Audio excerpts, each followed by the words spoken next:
And a very warm welcome to you. Today's topic is andropause. It's not very widely spoken about, certainly not as much as the menopause. And so I thought it would be useful to have a little look at what the symptoms are and just make sure that you're not missing it or putting it down to getting older or being stressed.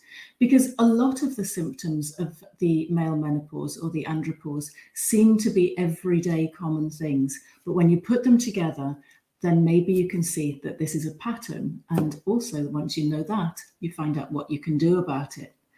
So the thing about the andropause is changes happen in your body that might make you think you're just getting older. So a typical one is you'll notice weight gain. But instead of just putting on weight overall, you might notice that it's more localized. So you might get a pot belly, or you might develop moobs. The official name for that, of course, is gynecomastia, but most people know it as moobs or men boobs or man boobs, because you put the fat on around the chest area. And actually with pot bellies or moobs, everywhere else on your body might look just the same as it always has. So your legs still look strong and your shoulders and arms might still look the same as they did, but you've just got these localized fat deposits. The other thing that's very common is mood swings and irritability. And again, it's very easy to put these things down to modern life. And let's face it, there's so much stress around at the moment with the cost of living crisis, the pressure on businesses, general woes and trouble and strife, that it's very easy to be irritable and have mood swings.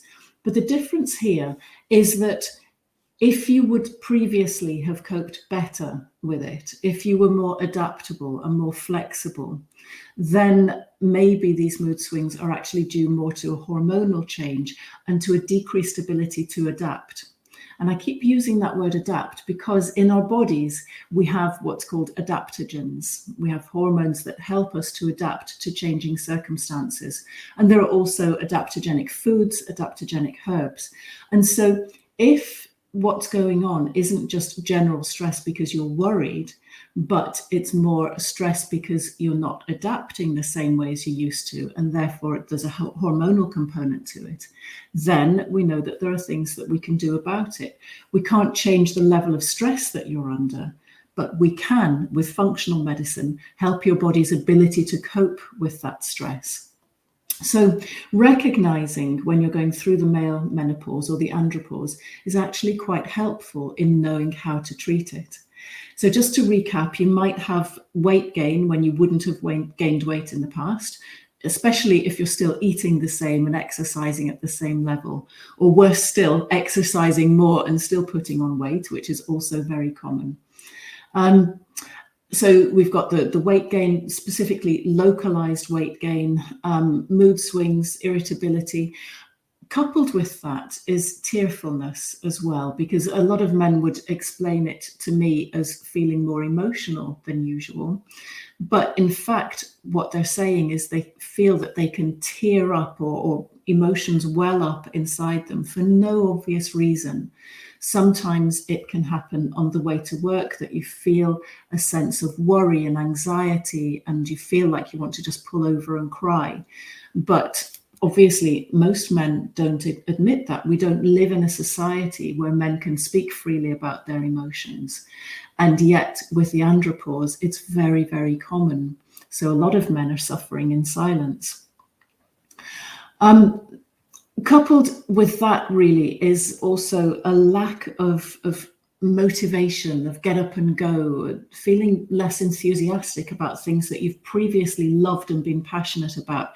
Maybe you've absolutely loved your job and still do, but feel a little bit less enthusiastic about it. Maybe you don't feel appreciated, and maybe you're starting to question whether there's a bit more to life and other things that you could be doing. So again, these are signs of the andropause and of hormonal shifts, and of course, changes in values. As we all get older, we do have a shift in values, especially if you've had children who are growing up and you're looking now to reassert your own or reestablish your own identity.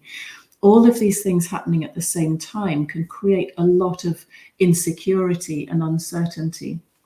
because you're trying to find your identity. Maybe the children have flown the nest, and at the same time, you look different when you look in the mirror.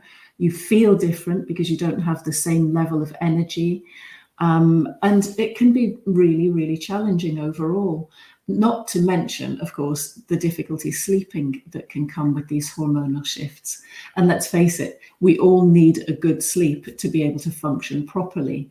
And so if your sleep is bad, that can either be that you're having difficulty falling asleep or you're having difficulty staying asleep, both of which are tremendously problematic, because if you've then got other symptoms going on, then they seem magnified. If you've got challenges at work or at home, everything gets magnified when you're not sleeping well.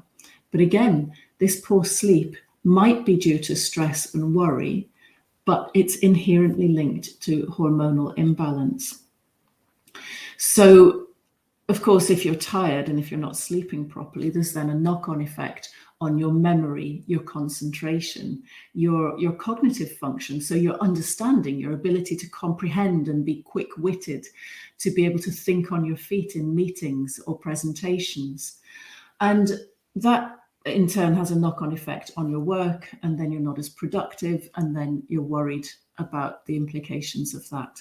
So all in all, a lot of these symptoms of andropause that come down to hormonal shifts have an impact on every aspect of a man's life, at work, at home, and socializing.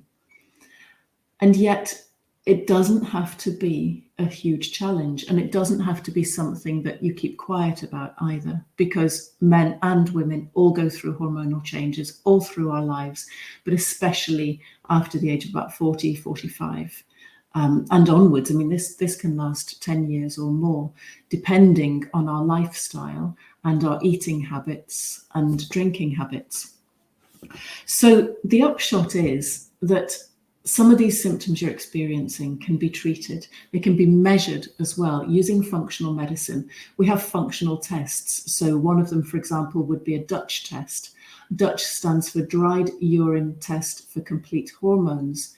And we measure not just the level of hormones in your body, but the ratio between hormones, because that's also very, very important when it comes to understanding the root cause of your symptoms. So Dutch test is one of the tests that we can do. Another one is a 3-day stool sample that measures your gut function.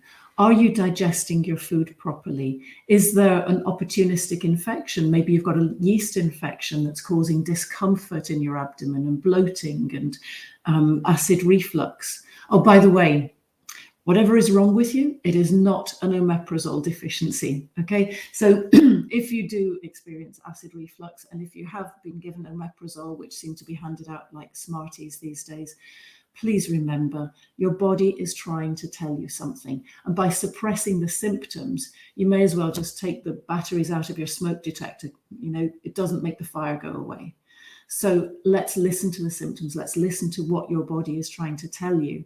If you've got mood swings, insomnia, weight gain, acid reflux, discomfort in your belly, if you're feeling more tearful than normal, it's actually your body trying to tell you that it's struggling to cope with the hormonal changes.